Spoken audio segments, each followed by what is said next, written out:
Okay, we're going to do something, yeah, I would say a little bit different than what I've been doing recently with all my little experiments. We have some gold foil.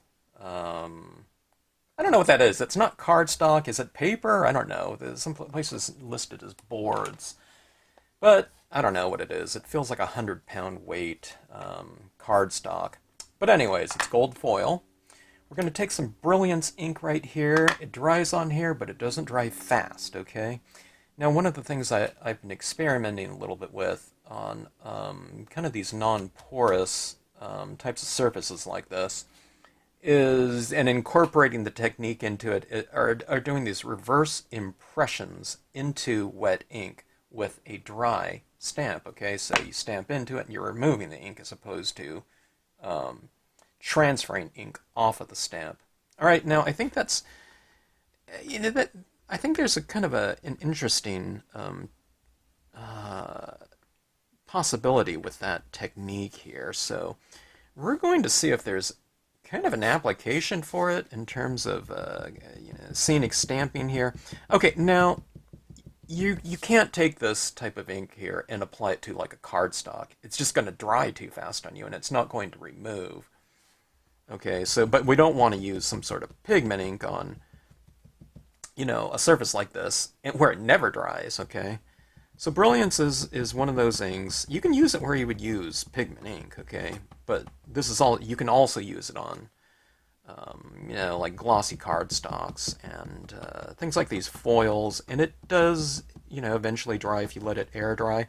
I'm kind of surprised at the rate of the drying time rate when heat setting, okay? I don't know. I thought I tested it out before and it didn't seem to dry very fast, but I don't know. I did it recently a couple times and I thought, okay, it is kind of setting up, and that ink does tend to grip the surface quite a bit. Where if you don't heat set it, which is mostly what I do, I don't heat set very often. I just kind of put it on the shelf and these things just air dry. But I don't know. It did do pretty well with the heat setting. I'm just talking about a few seconds with the heat gun. Okay, so what I'm doing right here is I'm just coating this entire paper right here with a cotton ball. There might be other kind of methods that are more conducive for this. I don't know. I do think I want to go for a little bit of texture and variation here as opposed to just getting solid black application over this. I know this is always kind of confusing to me too, because I am stamping kind of a reverse image out into this paper. We'll see how that goes. I'm doing a whole scene like that. I've just been doing kind of like little detailed types of reverses and like some darker shadow areas, but this is going for the entire scene, so I don't know. I don't know how it'll go. And I don't know if kind of doing the reverse mark is going to be more effective than just, say, stamping into this with a gold ink. I don't know. It could be a situation where maybe you do some reverse images into it with, your impressions, and then maybe, if you want to build up on it and go for additional layers, maybe you can stamp images over the top of it with gold ink after this is kind of dried, or you've heat set it, or whatnot. Used spray, I don't know, spray fixatives, I don't know. I don't know what would work. But, I don't know. What I do want to find out is just what maybe the gist of the possibilities. I don't know if I ever really find out everything that we can do on these things, but you can kind of get a little bit of an idea by playing around with different surface media combinations. Okay, so there we go. So this is pretty coated right here. I do have some areas open in the inside like that. Like if I shine that, you can really see just how much ink is on there, okay? Or how little ink is in certain areas, okay? So a lot around the perimeter. I don't know, to me, looking at it like this, I thought, man, that is really dark. Look at my fingers here. Okay, so let's go. I'm going to use the same kind of combination of imagery that I used on a holographic scene yesterday. Now, I have kind of cleaned this off, kind of. And let's see if this will remove some ink sufficiently. Okay.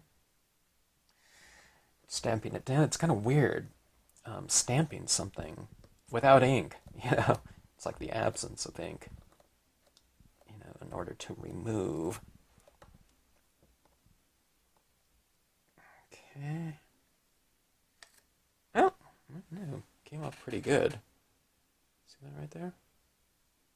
It came off, I don't know, it came off reasonably clean. Okay, now, if you're going for another impression of it, you're going to want to remove that ink, right? Otherwise, you're going to, you know, possibly be transferring ink. So, clean off in between impressions. And stamp again. We'll go up a little bit higher.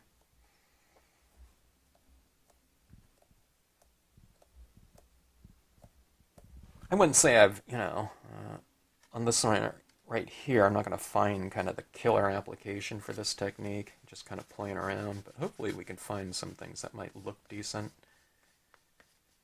And then, I don't know, maybe we can get the kind of creative juices churning with all of you, and then, you know, you can kind of come up with something that you want to, you know, you might be able to utilize this with. Maybe it'll just be like in a little, like a word stamp or something like that placed onto a card. You can do something like this. I don't know. I don't know if it'll look good kind of with the overall composition. All right, let's use the pine tree that I used in the scene yesterday. Okay, and here's what I'm going to do. I don't want the whole pine, I don't think. So let me see if I can do something. Let me see if I can do a little masking right here to have it not remove in the background. Okay.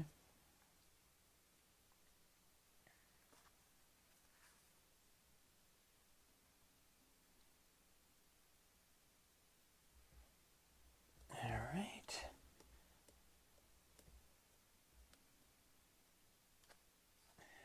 Okay, that's kind of interesting. See back there? It's really hard to get a kind of a good photo of foils and reflective things. People have posted kind of their examples that, you know, their tests, experiments that they've done, and everyone mentions the same thing. They can't get a photo of it because it's, you know, it's like a mirror, or it is a mirror. It's like mirrored foil. Okay. All right. Let me get a little bit of this pine in between that area right there. So I have about 3 pines going in the background like so. So I have my camera in the photo, so it's kind of hard to, it's hard to get an angle here. Then, you know, you have that glare like that, so I don't know. Apologize for this, you know, kind of tough viewing assignment for you guys. Okay, so let's use some of the sedge filler stamp. I've never done so much cleaning in between impressions before. Okay. Now this is kind of more delicate a texture. It's not really showing too much. It's showing a little bit more in the blacker areas, okay? Yeah, I don't... Gosh. Okay, there we go. Yeah, you can kind of get the gist of it a little bit. Here's some rocks that I did, the tiny rocks that I did, some reverse... Okay, now that's really showing really well. Oh my gosh, I can't... I got so much glare going on. It's really hard to see. I apologize about that.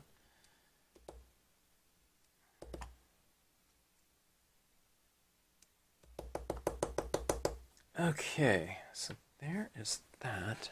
Okay. You know what I think? Let's do kind of a combination here. Alright, that's a little bit more indicative. This is a tough video, instructional video thing. I'll try to get some good shots of it later on when I'm done here. Okay, so you know what? If I do this in reverse, let's do this now. Let's do some of these reeds in reverse. Okay.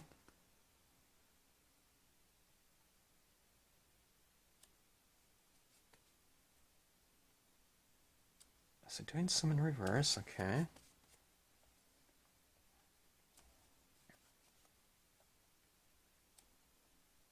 Which is what I thought. Not great, okay. See that right there? Because everything kind of just shows right through it like that. Okay. But, so we did that, but now let's go back in with our pad and do some black images in there. Maybe we'll create a little bit more depth with that. I don't know.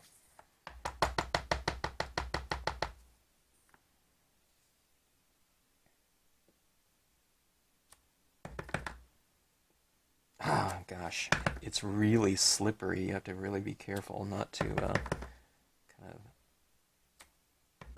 turn your card or the stamp as you're making impressions. Okay, let's see if I can see it. You can kind of see down here that little bit of depth down there. Yeah, see that right there? When I hold it at certain angles, it seems very dimensional. Okay.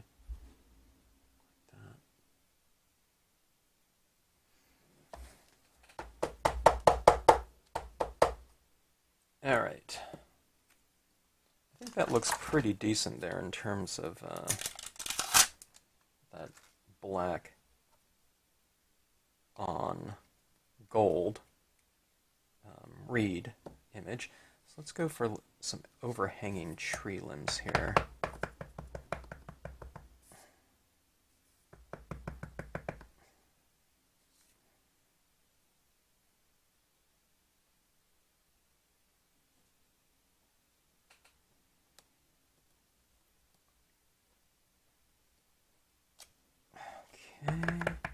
They don't read too much on there because I'm stamping kind of black into black, but we are getting a little bit of texture in the tree trunk, okay? So that is kind of what I was going for. I wouldn't mind a little bit more of this leaf standing out, though. Maybe that's where I don't know, stamping gold would be kind of interesting. Would it work, though? I don't know. Let's give it a try.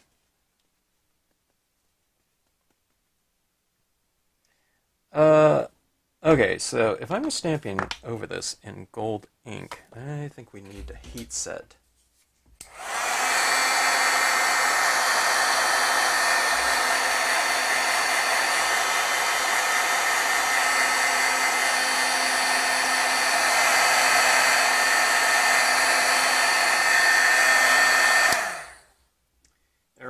I'm not heat setting entirely. I can see this card starting to bow, and I really hate stamping on kind of bowed cards, so I'll just take it up to a point. Okay, let's try some Galaxy Gold here. Let me just try it down here with the reeds. And let's see how that will look. Down, there's a bunch of black on here. It's polluting my pad.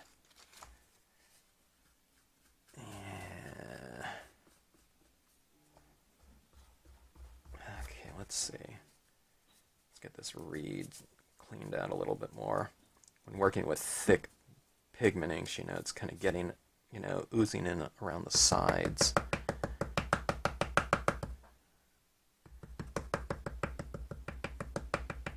I don't know if I need to re-ink my Galaxy Gold. Maybe I do. Let's go for a fairly thick application of it. Okay, where's my spreader? This little credit card thingy. Let's just use a piece of paper here.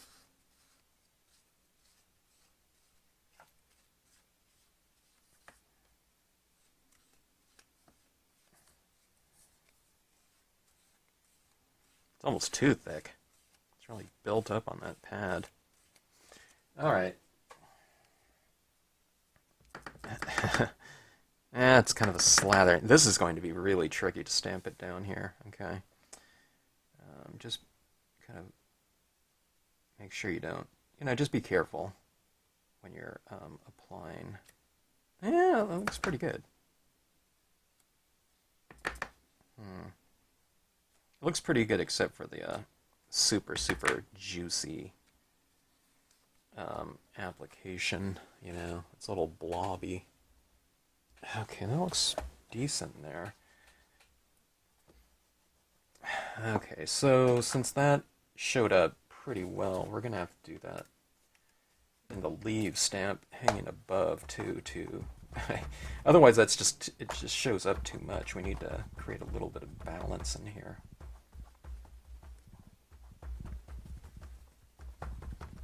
Okay, so trying to clean off my leaves stamp. Okay.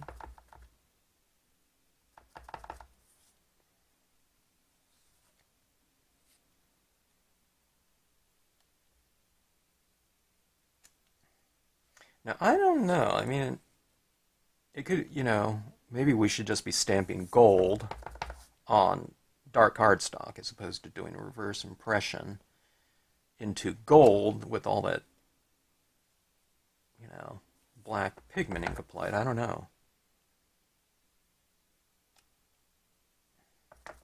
Maybe it's a different look. I don't know. Okay, so there's some overhanging tree limbs like that. It does look fairly dimensional, though. It's a little bit sloppy, like on the interior, though, don't you think? So let's see what we can do about that. Okay, now, these are wet inks that we're utilizing, so let me see if I can do something here in terms of, I don't know, kind of an interesting application for wet inks on paper. I don't know. As opposed to just starting off with black and going on to it with gold. Okay, so let me see if I can do a little bit of highlighting in here. This is just a scratch knife.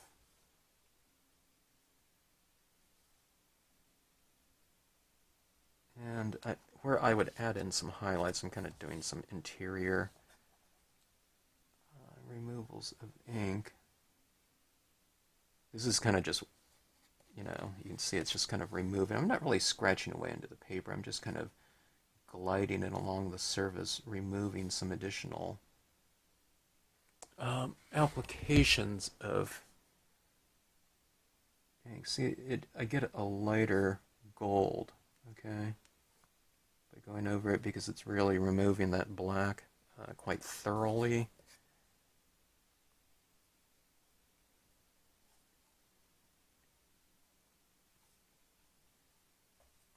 Okay, almost right in there. Okay, let's see here. In the middle here, I've been touching in the middle here, so I have all these fingerprints right in there from something. Okay, so let's see here. Let me get we need a little focal point. Yeah, okay, this'll do. I just happen to have a little deer sitting on my table here. Alright, let's make him stand out. So let's stamp him in that the gold ink. Someone said it's really amazing that I'm not kind of getting smears everywhere in doing a holographic paper. And I mean, I do. I mean, like right here, there's a gigantic removal of ink. Okay, I mean, it's not really a smeared image, but I'm being careful not to kind of touch around in certain areas. I don't know if it's any more so than, if you're stamping on, just dye-based inks on, matte cardstock or something like that. I don't know how much we're handling kind of the imagery. I guess you have to be a little bit more careful. But it's more so around kind of the perimeter. I'm not really smearing my imagery too much when I'm doing these types of, utilizing these types of papers. Okay. So I'm going to wipe off the bottom of the feet of this deer. That's one of my little tricks to stamping anything like that's in, well, I don't know if this is He's not really standing in grass, but... Okay, now I need to put him in an area where it's not going to... The shape of it, the silhouette of the deer isn't going to be obscured in the background, so I want to stamp him against something that's fairly, in this case, dark, because I'm stamping light into dark. Usually I'm telling people to stay away from dark areas when you're stamping an image in black into dark, okay? But this is light into dark, so you're doing kind of the opposite. You're stamping a kind of a reverse impression, right? Because it's light and dark, okay? All right, so that gave us a nice little focal point. I think the composition, in terms of the compositional aspect of it, kind of really improved. Having that strong focal point, kind of a visual anchor in here. So let's take a look here. Okay.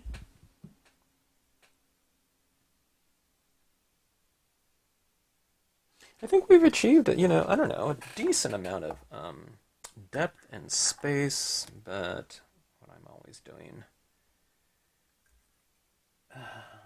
maybe too much, but I say who cares. If you have fun doing it, is splatter paint. I have my Dr. Martin's bleed proof white here.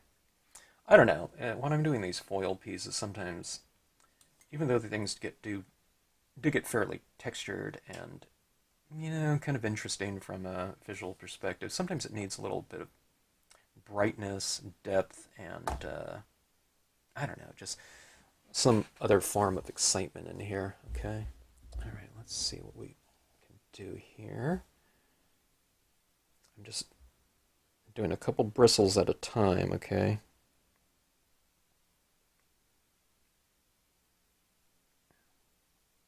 I'm trying not to do like a machine gun kind of application where it's splat, across there.